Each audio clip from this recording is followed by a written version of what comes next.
UP में विधानसभा से पहले पंचायत चुनाव की बिसात बिछना शुरू हो गई है। हालांकि पार्टी सिंबल न होने के बाद भी बीजेपी और सपा के बीच ही साख का ये चुनाव हो सकता है और 27 के पहले का सेमीफाइनल भी। दूसरी ओर अखिलेश यादव की टेंशन को योगी आदित्यनाथ ने बढ़ा रखा हुआ है। हाल ही में सीएम योगी ने कई ऐसे फैसले लिए हैं जिसने अखिलेश यादव की परेशानियों को बढ़ा दिया है।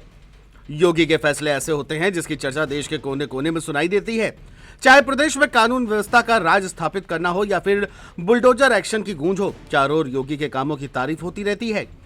इस बीच योगी आदित्यनाथ ने एक और बड़ा फैसला लिया जिसने हर सनातन भक्त को गदगद कर दिया।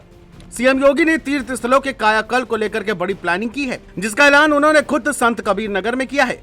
खबरों की माने तो यूपी में अब तीर्थ स्थलों के कायाकल्प की कड़ी में बाबा तामेश्वर नाथ धाम का नाम भी जुड़ गया है। खुद सीएम योगी ने संत कबीर नगर में इसका ऐलान भी किया है। बाबा तामेश्वर नाथ धाम को अयोध्या और काशी के समान एक भव्य तीर्थ स्थल के रूप में विकसित किया जाएगा। उसे एक कॉरिडोर से जोड़ा जाएगा। इसके अलावा दूसरी ओर अब योगी सरकार सड़कों का मायाजाल बिछाकर एक नया कीर्तिमान स्थापित करने की दिशा में बढ़ रही है।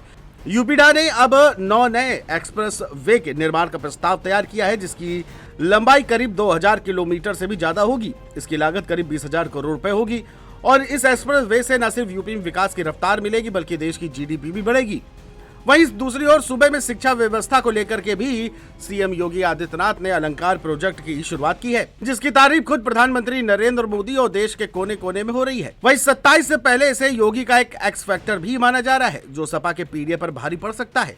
दूसरी ओर 2024 के लोकसभा चुनाव में दो लड़कों की जोड़ी ने जो कमाल कर दिखाया था, वो जोड़ी शायद 27 में न देखने को मिले, क्योंकि कांग्रेस के कद्दावर सांसद के सुर सपा विरोधी दिखाई दे रहे हैं।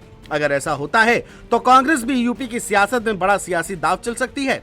बहरहाल सपा की बड़ी टेंशन को योगी और बढ़ाते हैं या सपा कोई नया दांव खेलती है, ये तो आने वाला वक्त ही बताएगा। Desk report, JMT news.